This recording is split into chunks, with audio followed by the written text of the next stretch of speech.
প্রিয় দর্শক বন্ধুরা, এই মুহূর্তের জন্য আপার প্রাইমারি থেকে গুরুত্বপূর্ণ খবর আপডেট, যেখানে 10% বা 10% সংরক্ষিত আসনে প্যারা টিচার বন্ধুদের জন্য উঠে আসছে একটি মামলার পরিপ্রেক্ষিতে দারুণ খবর আপডেট। অর্ডার কপি উঠে এসেছে, কি কি আছে না আছে সবটাই দেখে নেব। কাদের জন্য অবশ্যই সবটা অন স্ক্রিনে রেখে আলোচনা করব। তো ভিডিওটি অত্যন্ত ইনফরমেটিভ হতে চলেছে, ভিডিওটিকে শেষ পর্যন্ত দেখবেন, কোনোভাবে স্কিপ করবেন না। চ্যানেলটিকে সাবস্ক্রাইব করে সঙ্গে থাকবেন। চলুন কথাবার্তা না বাড়িয়ে আমরা মূল টপিকে ফোকাস করি। বন্ধুরা, উঠে আসছে আপার প্রাইমারির ক্ষেত্রে 10% সংরক্ষিত আসনে প্যারা টিচার বন্ধুদের একটি মামলার পরিপ্রেক্ষিতে গুরুত্বপূর্ণ খবর আপডেট, এবং যেখানে হিয়ারিং ডেডলাইন কিন্তু ছিল 1 মে 2025, অর্থাৎ 1 মে 2025। কার্যত তারপরে কেস কিন্তু ডিসপোজড হয়ে গিয়েছে। বুঝতেই পারছেন, অনারেবল জাস্টিস সম্মানীয় বিচারপতি সৌগত ভট্টাচার্য মহাশয়ের সিঙ্গেল বেঞ্চে গুরুত্বপূর্ণ মামলা ছিল 3টি রিট পিটিশনের পরিপ্রেক্ষিতে। যে বিষয়টি জানা যাচ্ছে যে 10% সংরক্ষিত আসনে প্যারা টিচার বন্ধুদের ক্ষেত্রে এই গুরুত্বপূর্ণ মামলা বা 3টি রিট পিটিশন কিন্তু দাখিল হয়। কার্যত ফিজিক্যাল ডকুমেন্টস ভেরিফিকেশনের দিনে অনুপস্থিতির কারণের প্রেক্ষিতেই এই মামলা, এবং সেখান থেকে 1 মে 2025 দাঁড়িয়ে গুরুত্বপূর্ণ 4 পাতার PDF অর্ডার কপি কিন্তু উঠে এসেছে, এবং কি আছে না আছে সবটাই কিন্তু আলোচনা করব সেই অর্ডার কপির অংশে গিয়ে। বন্ধুরা, চলে যাচ্ছি আমরা অর্ডার কপিতে, সেখানে গিয়ে যাবতীয় বিষয় দেখে নেব। কার্যত যে বিষয়টি জানা যাচ্ছে, অন স্ক্রিনে দেখতে পাচ্ছেন, 10% সংরক্ষিত আসনে প্যারা টিচার বন্ধুদের জন্য এবার এই মামলার ক্ষেত্রে সুখবর উঠে এসেছে, এবং এখানে কমিশনের কাছে কিন্তু জানতে চাওয়া হয়েছিল, সেই মর্মে কমিশনের তরফ থেকে যে বার্তা এসেছে এবং কোর্টের যে নির্দেশ এসেছে সেটাই কিন্তু তুলে ধরা হচ্ছে।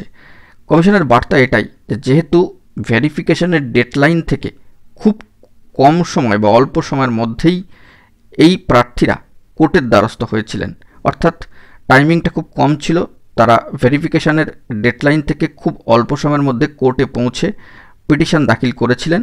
তাই সেক্ষেত্রে মহামান্য কলকাতা হাইকোর্ট সিঙ্গেল বেঞ্চ যদি মনে করেন যে এনাদের ক্ষেত্রে, জাস্ট ফর এনাদের ক্ষেত্রেই সুযোগ একটা দেওয়া দরকার, তবে কিন্তু কমিশনের আর কোনো সমস্যা বা আপত্তির জায়গা থাকবে না। কোর্ট যা নির্দেশ দেবে সেটাই কিন্তু বার্তায় উঠে আসবে। এই অবস্থায় দাঁড়িয়ে, অর্থাৎ এমত অবস্থায় মহামান্য কোর্টের যে নির্দেশ যে আগামী 6 সপ্তাহের মধ্যে ভেরিফিকেশন করার কিন্তু বার্তা আসলো। এখানে অবশ্যই কমিশনের একটা সম্মতি রয়েছে বলেই কিন্তু এই প্রসেসটা স্বাভাবিকভাবেই এগোলো। 3 জন রিট পিটিশনের ক্ষেত্রে অবশ্যই দেখুন, এখানে কার্যত অর্ডারে যে বিষয়টি উল্লেখিত হয়েছে, having considered the case made out in the writ petition and submissions made on behalf of the commission, this court directs the concerned authority of the commission to physically verify the testimonials of the petitioners within a period of 6 weeks from the date of communication of this order. আগামী 6 সপ্তাহের মধ্যে এই যে ভেরিফিকেশানটি, physically verification টেস্টিমোনালসের, সেটা কিন্তু পিটিশনারদের করে নিতে হবে। তো সেই মর্মে কিন্তু অর্ডার এলো। This order is passed in view of the fact that petitioners have approached this court with a short span of time after the date fixed by the commission for physical verification of their testimonials. This order is passed in the aforesaid special circumstances. এবং নিচে অংশটা অত্যন্ত গুরুত্বপূর্ণ, all the 3 writ petitions stands dispose of.